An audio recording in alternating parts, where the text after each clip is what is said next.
Praise the Lord. आइए हम सब अब प्रार्थना करते हैं। हे प्यारे परमेश्वर, ये अच्छे से समय के लिए धन्यवाद। अब हम आपके वचन की ओर आने वाले हैं। आप जो हमसे बात करना चाहते हैं वो आप हमें बताइए आपके वचन के द्वारा।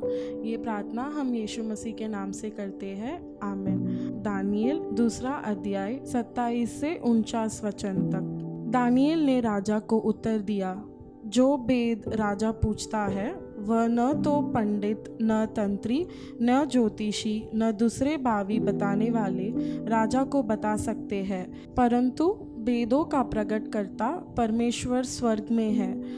और उसी ने नबूकदनेस्सर राजा को बताया है कि अंत के दिनों में क्या क्या होने वाला है। तेरा स्वप्न और जो कुछ तू ने पलंग पर पड़े हुए देखा वह यह है। हे राजा, जब तुझको पलंग पर यह विचार आया कि भविष्य में क्या क्या होने वाला है, तब वेदों को खोलने वाला ने तुझको बताया कि क्या क्या होने वाला है।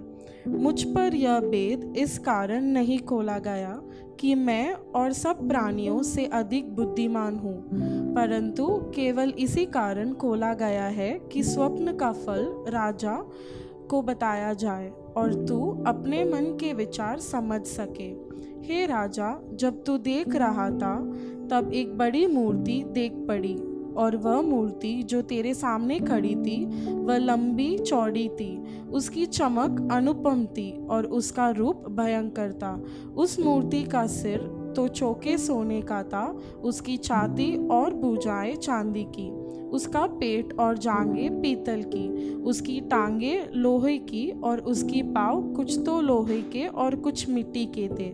फिर देखते देखते तूने क्या देखा कि एक पत्थर ने बिना किसी के खोदे आप ही आप उकड़कर उस मूर्ति के पाँवों पर लगकर जो लोहे और मिट्टी के थे उनके चूर चूर कर डाला। तब लोहा, मिट्टी, पीतल, चांदी और सोना भी सब चूर चूर हो गए, और धूपकाल में कलीहानों के भूसे के समान हवा से ऐसे उड़ गए कि उनका कहीं पता न रहा। और वह पत्थर जो मूर्ति पर लगा था वह बड़ा पहाड़ बनकर सारी पृथ्वी में फैल गया। स्वप्न तो ये ही हुआ, और अब हम उसका फल राजा को समझा देते हैं। हे राजा, तू तो महाराजाधिराज है, क्योंकि स्वर्ग के परमेश्वर तो तुझको राज्य, सामर्थ्य, शक्ति और महिमा दी है, और जहाँ कहीं मनुष्य पाए जाते हैं वह उसने उन सबों को और मैदान के जीव जंतु और आकाश के पक्षी भी तेरा वश में कर दिए हैं, और तुझको उन सब का अधिकारी ठहराया है। यह सोने का सिर तू ही है। तेरे बाद एक राज्य और उदय होगा जो तुझसे छोटा होगा। फिर एक और तीसरा पीतल का सा राज्य होगा जिसमें सारी पृथ्वी आ जाएगी। चौथा राज्य लोहे के तुल्य मजबूत होगा। लोहे से तो सब वस्तुओं चूर चूर हो जाती है और पिस जाती है, इसीलिए जिस भांति लोहे से वे सब कुचलती जाती है, उसी भांति उस चौथे राज्य से सब कुछ चूर चूर होकर पिस जाएगा। तूने जो मूर्ति को पाँवों और उनकी उंगलियों को देखा, जो कुछ कुम्हार की मिट्टी की और कुछ लोहे की थी, इससे वह चौथा राज्य बटा हुआ होगा, तो भी उसमें लोहे का सा कंडापन रहेगा, जैसे कि तूने कुम्हार की मिट्टी के संग लोहे भी मिला हुआ देखा था। जैसे पाँवों की उंगलियां कुछ तो लोहे की और कुछ मिट्टी की थी, उसका अर्थ है कि वह राज्य कुछ तो ढूंढ और कुछ निर्बल होगा। तूने जो लोहे को कुम्हार की मिट्टी के संग मिला हुआ देखा, उसका अर्थ यह है कि इस राज्य के लोग एक दूसरे मनुष्य से मिलजुलते रहेंगे, परंतु जैसे लोहा मिट्टी के साथ मेल नहीं खाता, वैसे ही वे भी एक न बने रहेंगे। उन राजाओं के दिनों में स्वर्ग का परमेश्वर एक ऐसा राज्य उदय करेगा जो अनंत काल तक न टूटेगा, और न वह किसी दूसरी जाति के हाथ में किया जाएगा, वरन वह उन सब राज्यों को चूर चूर करेगा और उनका अंत कर डालेगा। और वह सदा स्थिर रहेगा। जैसा तूने देखा कि एक पत्थर किसी के हाथ किसी के बिन खोदे पहाड़ में से उखड़ा और उसने लोहे, पीतल, मिट्टी, चांदी और सोने को चूर चूर किया, इसी रीति महान परमेश्वर ने राजा को बताया है कि इसके बाद क्या क्या होने वाला है। न स्वप्न में और न उसके फल में कुछ संदेह है। इतना सुनकर नबूकदनेस्सर राजा के मुंह के बल गिरकर दानियेल के दंडवत किया और आज्ञा दी कि उसको बेट चढ़ाओ और उसके सामने सुगंध वस्तु जलाओ। फिर राजा ने दानियेल से कहा, सच तो यह है कि तुम लोगों का परमेश्वर सब ईश्वरों का ईश्वर, राजाओं का राजा और वेदों का खोलने वाला है, इसीलिए तू यह वेद प्रकट कर पाया। तब राजा ने दानियेल के पद बड़ा किया और उसको बहुत से बड़े बड़े दान दिए और यह आज्ञा दी कि वह बेबीलोन के सारे प्रांत पर हाकिम करे, बेबीलोन के सब पंडितों पर मुख्य प्रधान बने। तब दानियेल के विनती करने से राजा ने शद्राक, मेशक और अबेदनगो के बेबीलोन के प्रांत के कार्यों के ऊपर नियुक्त कर दिया, परंतु दानियेल स्वयं राजा के दरबार में रहा करता था।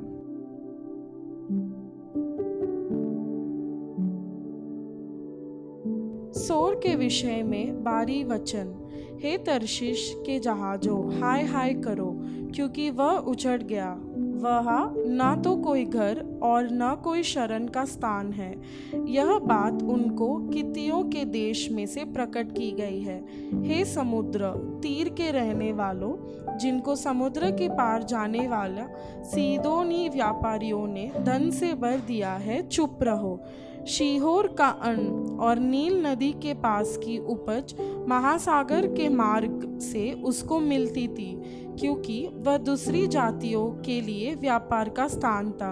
हे सीदोन, लज्जित हो, क्योंकि समुद्र ने अर्थात समुद्र के डून स्थान ने यह कहा था, मैंने न तो कभी प्रसव की पीड़ा जानी और न बालक का जन्म दिया और न बेटों को पाला और न बेटियों को पोसा है। जब सोर को समाचार मिस्र में पहुँचे, तब वे सुनकर संकट में पड़ेंगे। हे समुद्र तीर के रहने वालों, हाय हाय करो, पार होकर तर्शीश को जाओ।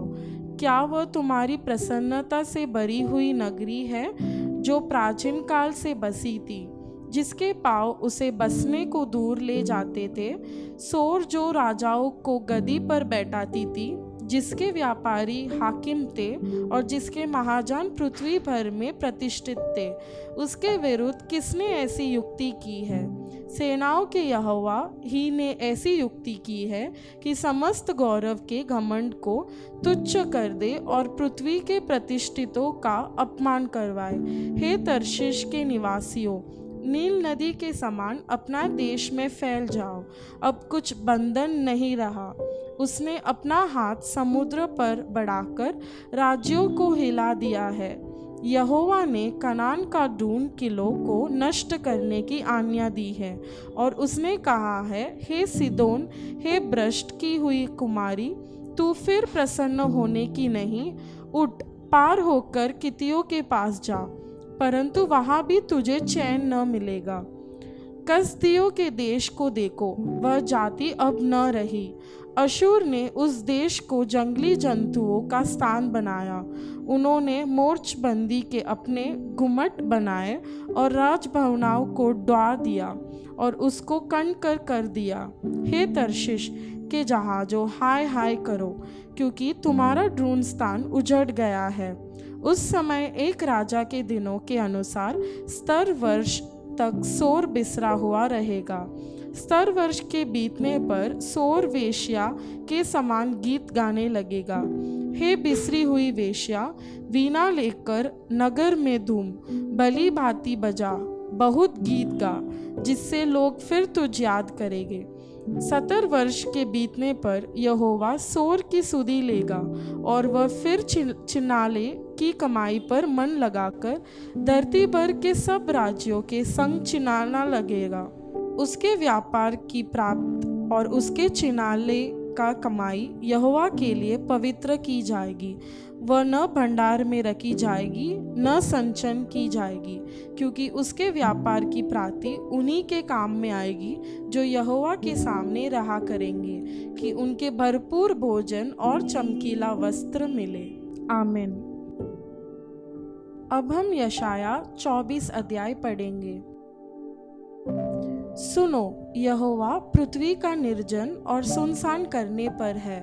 वह उसको उलटकर उसके रहने वालों को तितर बितर करेगा, और जैसी यजमान की वैसी याजक की, जैसी दास की वैसी स्वामी की, जैसी दासी की वैसी स्वामिनी की, जैसी लेने वाले की वैसी बेचने वाले की, जैसी उधार देने वाली की वैसी उधार लेने वाली की, जैसी ब्याज लेने वाली की वैसी ब्याज देने वाली की, सबों ही एक ही दशा होगी। पृथ्वी शून्य और उजाड़ हो जाएगी, क्योंकि यहोवा ही ने यह कहा है। पृथ्वी विलाप करेगी और मुरझाएगी, जगत खुल आएगी और मुरझा जाएगा। पृथ्वी के महान लोग भी कुमला जाएंगे।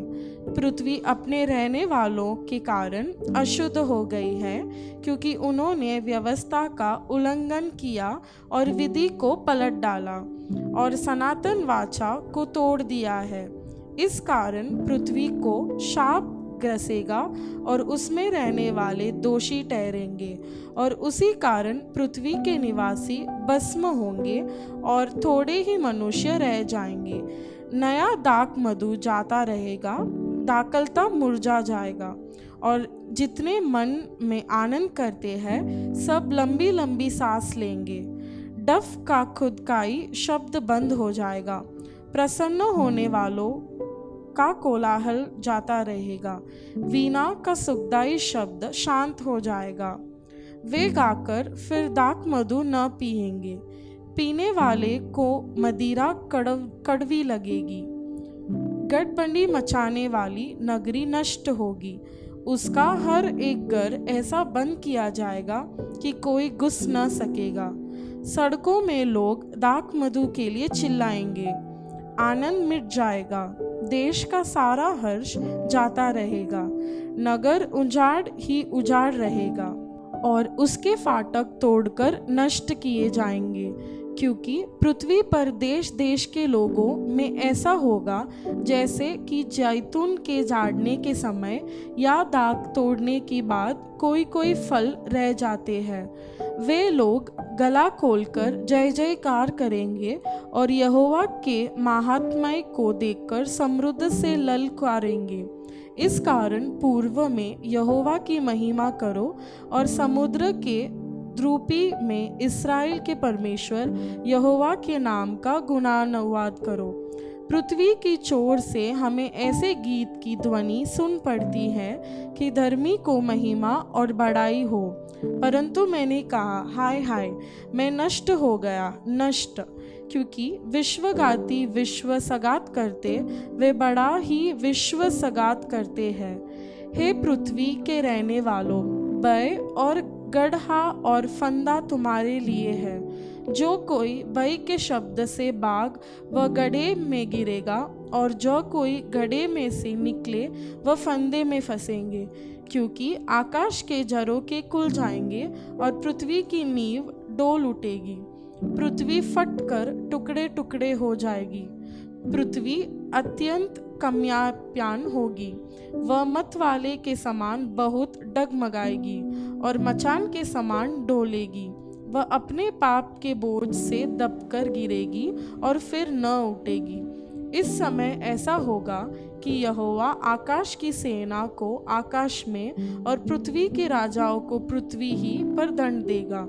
वे बंदियों के समान गड्ढे में इकट्ठे हुए जाएंगे और बंदी गृह में बंद किए जाएंगे, और बहुत दिनों के बाद उनकी सुधि ली जाएगी।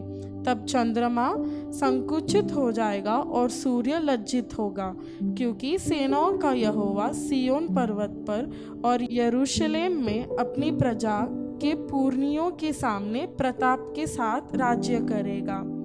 पहला कुरिन्थियों 11वां अध्याय 29 से 32 तक पढ़ेंगे। क्योंकि यह बात मुझे प्रभु से पहुंची और मैंने तुम्हें भी पहुंचा दी कि प्रभु यीशु ने जिस रात वह पकड़वाया गया रोटी ली और धन्यवाद करके उसे तोड़ी और कहा, यह मेरी देह है जो तुम्हारे लिए है, मेरे स्मरण के लिए यही किया करो।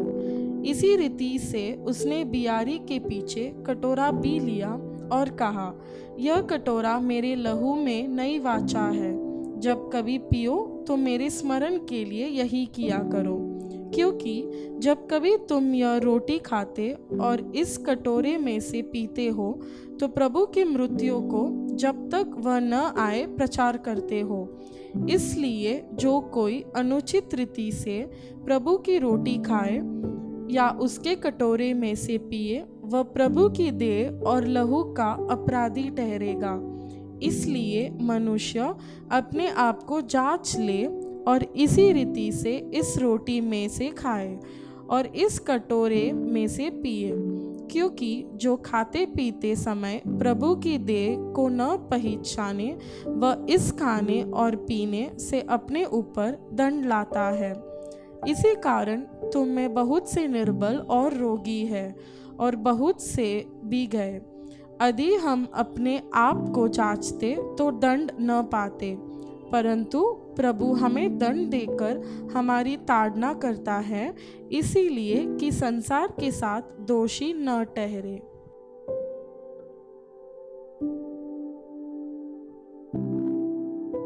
अब हम प्रार्थना करेंगे। हे प्यारे परमेश्वर, ये वचन के द्वारा आप जो भी हमारे साथ बात किए हैं उसके लिए धन्यवाद। आप हमेशा हमें आपके राह में चलाइए और भी अधिक बातें हमसे बात करिए। ये प्रार्थना हम यीशु मसीह के नाम से करते हैं, आमीन। God bless you. परमेश्वर आपको आशीष करे।